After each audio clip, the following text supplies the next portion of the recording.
తీర్చే వివరణ ఇవ్వాలి. సార్ సుప్రీం ఆత్మవిమర్శ బెయిల్ ఇచ్చి తీరాలా? సుప్రీంకోర్టు చాలా అరుదైన విషయం. సుప్రీంకోర్టు మిగతా కోర్టులు పొరపాటు చేస్తే కింది కోర్టులు ఆఖరికి హైకోర్టులో కూడా చెప్పిన సందర్భాలు కూడా ఉన్నాయి. కానీ నిన్న మొదటిసారిగా సుప్రీంకోర్టు తనను తాను విమర్శించుకుంది. నిన్న కాశ్మీర్కు సంబంధించిన ఒక మాదక ద్రవ్యాల కేసులో మహమ్మద్ ఇంజనీర్ అనే ఒక అతని బెయిల్ పిటిషన్, అతని బెయిల్ ఇచ్చింది. అతనికి అంతకుముందు అంతా తిరస్కరిస్తూ వచ్చారు. ఇవి కేసు వివరాలన్నీ కూడా పరిశీలించిన మీద ఇతనికి బెయిల్ ఇవ్వచ్చు, ఇస్తున్నామని జస్టిస్ నాగరత్న ఇంకొక న్యాయమూర్తి కూడా ఉన్నారు.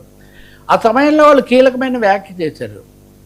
Bail is the rule, jail is an exception అన్నది.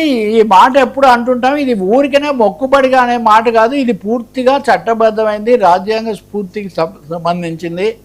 కోర్టు ముందుకు వచ్చిన వాళ్ళు దీర్ఘకాలం పాటు విచారణ తప్పదు అన్న వాళ్లకు బెయిల్ ఇవ్వాలి, బెయిల్ వాళ్ళ హక్కు అని.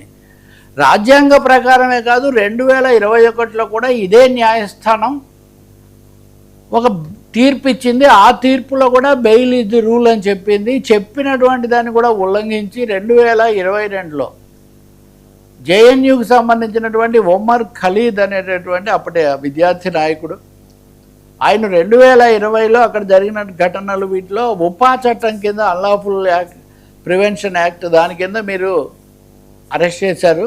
2020 నుంచి 22 వరకు ఉన్నాడు. 22లో ఆయన పదే బెయిల్ కోసం అడుగుతూ వచ్చారు. 22లో బెయిల్ కోసం అడిగితే మళ్ళీ తిరస్కరించారు. ఇది చాలా పొరపాటు మా ఉద్దేశంలో అని జస్టిస్ నాగరత్న ధర్మాసనం ఇంతకుముందు ఆయనకు బెయిల్ నిరాకరించిన తీర్పు మీద వ్యాఖ్యానం చేసింది. అంటే కోర్టు సరిగ్గా చేయలేదు, ఈ విషయంలో పొరపాటు పడి తప్పు జరిగినట్టుగా ఉంది, మేము ఆ అభిప్రాయంతో ఏకీభవించడం లేదన్నది. ఇది చాలా సంచలనమైన విషయం.